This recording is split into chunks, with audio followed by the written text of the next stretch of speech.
Bonjour à toutes et à tous et bienvenue dans l'Histoire surprenante. Aujourd'hui, je vous propose la deuxième partie des légendes urbaines canadiennes. Je vous mets le lien de la première partie dans la description. Comme pour la première partie, elles se présenteront plus comme des légendes populaires.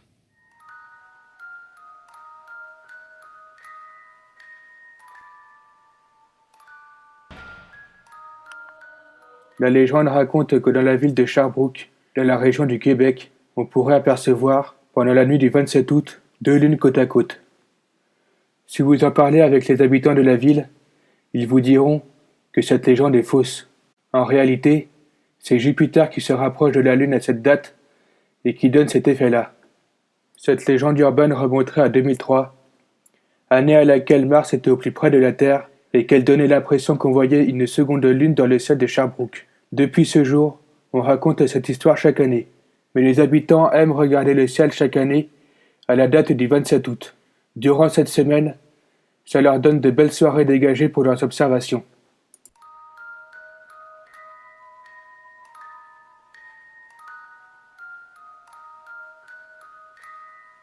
Fillette de 3 ans a été enlevée à Saint-Georges-de-Beauce par un homme conduisant un camion gris plaqué Québec 645 ZZT.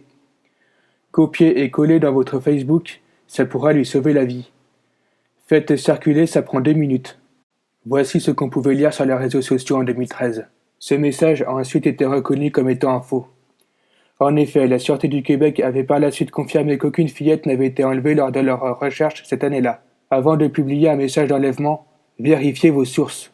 Si vous envoyez un sur les réseaux sociaux, vérifiez qu'il provient d'une page officielle. La page Facebook ou Twitter d'un corps de police par exemple.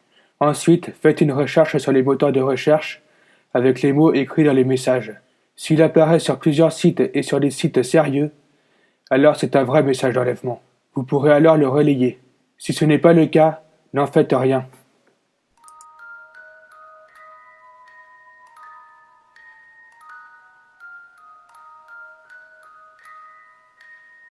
La légende raconte que dans la région de Rouyn-Noranda, un couple se baladerait dans les villages à bord d'une Mazda bleue. Il offrirait des friandises et montrerait des chatons aux enfants pour les inciter à monter dans leur voiture et pour les kidnapper. La police serait d'ailleurs à leur recherche.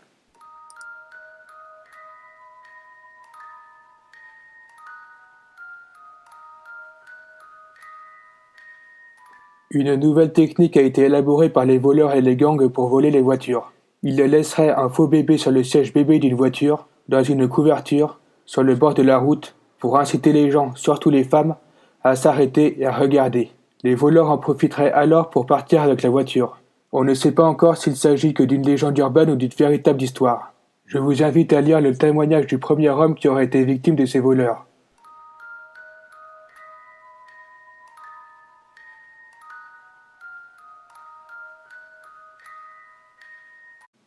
Ce produit est un produit de nettoyage tout en un qui se présente sous la forme d'une lingette, d'un balai ou d'un vaporisateur. La légende raconte qu'il serait dangereux pour la santé. En effet, en examinant les lingettes de la gamme, on pourra lire en tout petit « Ce produit peut être toxique pour les petits enfants et les animaux ». Quelqu'un aurait même dû faire euthanasier son berger allemand et ses 2 chats parce qu'ils en auraient inhalé. Cette information est un hoax. La personne qui a publié ceci a précisé qu'elle avait reçu l'information par mail et qu'il s'agissait d'un faux message.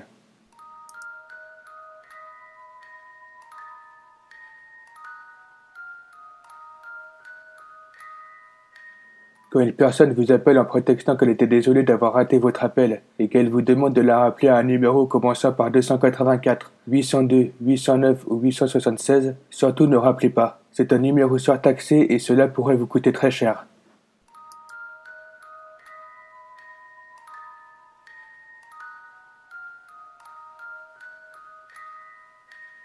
La légende raconte que si on mélange de la vodka avec du Red Bull et qu'on boit le liquide, cela pourrait provoquer une mort instantanée à cause d'un apport trop élevé en taurine et en glucuronolactone. Cette légende est fausse et est signée d'un policier de la Sûreté du Québec.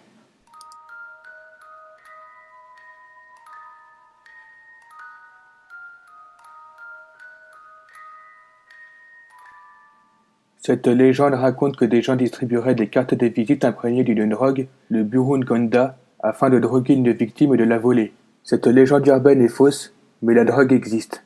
Elle serait connue sous le nom de scopolamine ou Yoskin et serait en circulation d'Amérique du Sud.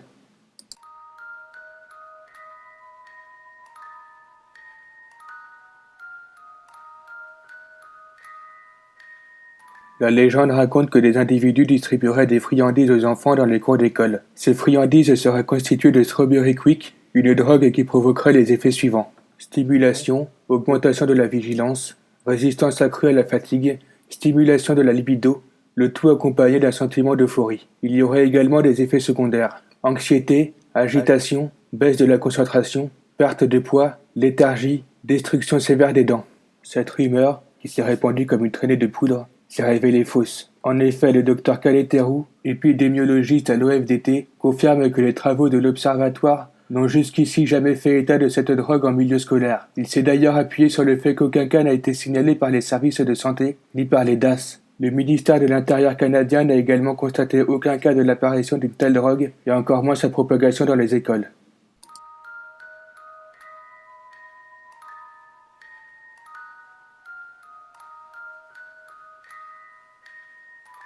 Cette légende veut que des aiguilles contaminées par le virus du VIH soient installées et cachées sur les sièges de cinéma. Le but serait de réduire la population mondiale. Comme les autres, cette rumeur est fausse. L'origine serait un mail faussement signé de la Sûreté du Québec et qui serait envoyé à plusieurs personnes, qui auraient ensuite averti tout le monde. Dans la description, je vous mets le lien d'un article dans lequel vous pourrez lire des exemples de messages.